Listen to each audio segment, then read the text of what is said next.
Alhamdulillahilladzi arsala rasulahu bil huda wa dinil haqqi liyudhhirahu 'alad dini kullih walau karihal kafirun.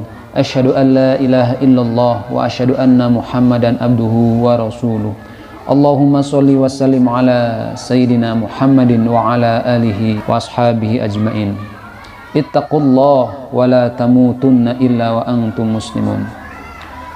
Wa qala Allah Ta'ala fi ayatin ukhra, a'udzu billahi minasyaitonir rajim. Bismillahirrahmanirrahim.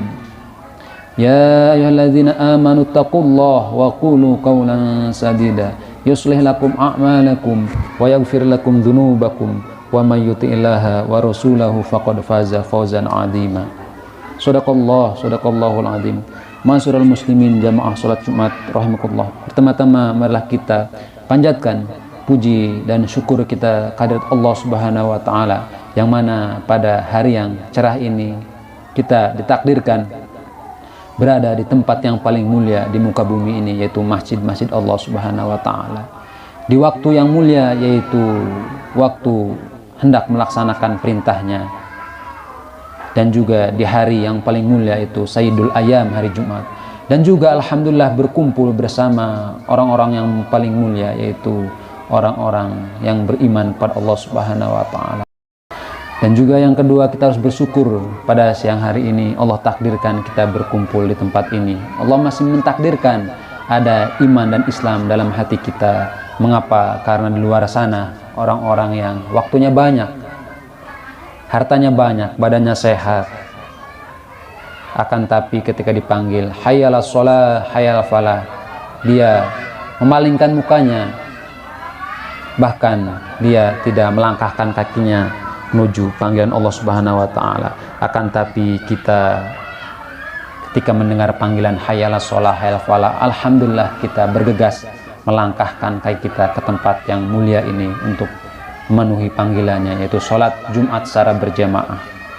Kemudian yang kedua, tidak lupa salawat serta salam kita tunjukkan kepada junjungan alam, yakni Habibina wa Syafina Maulana Muhammad Sallallahu Alaihi Wasallam. Semoga dengan salawat kita, meskipun hanya sedikit yang kita bacakan, bisa memberikan syafaat di yaumul akhir nanti. Amin ya rabbal alamin.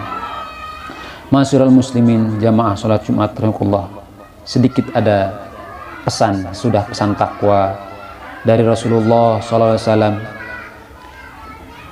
Qala Rasulullah sallallahu alaihi wasallam, man lazimal istighfar ja'alallahu lahu min kulli dhikin makhraja wa min kulli hamin faraja wa razaqahu min haitsu la yahtasib.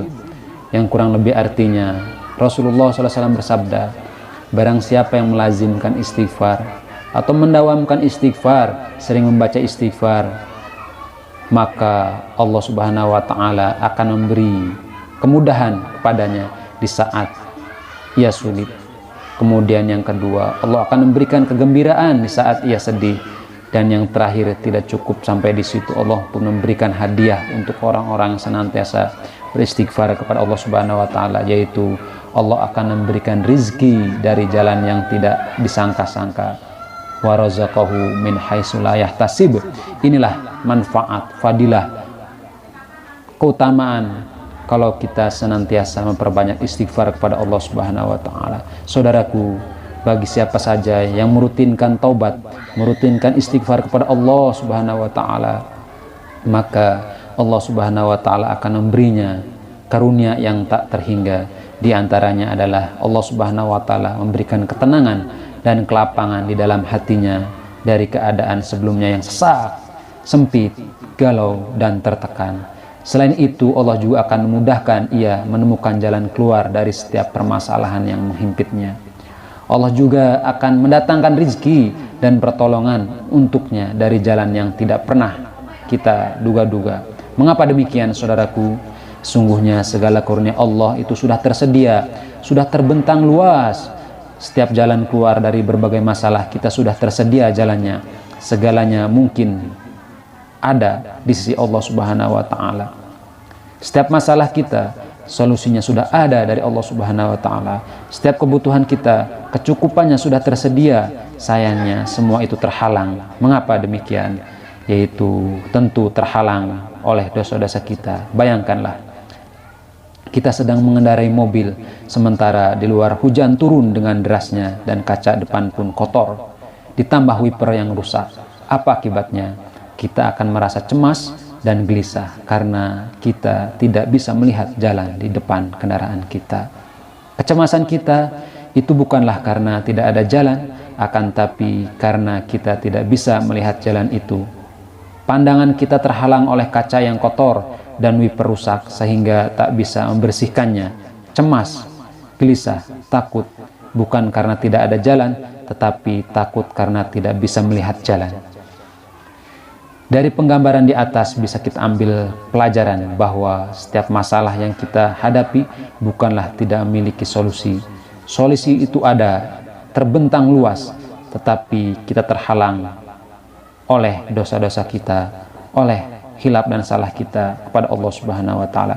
Maka dengan adanya hadis tadi dari Rasulullah SAW, pesan Rasulullah SAW kepada kita semua, tentu tidak ada jalan lain atas dosa-dosa kita, yaitu harus kembali kepada Allah Subhanahu wa Ta'ala.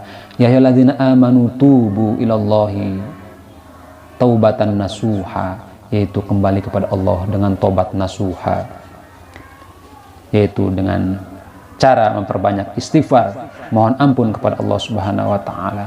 Kalau saja segala penyakit ada obatnya, maka obat daripada dosa kita yaitu beristighfar kepada Allah Subhanahu wa Ta'ala. Kullu da'in dawa'un dawa dzunubi bil istighfar.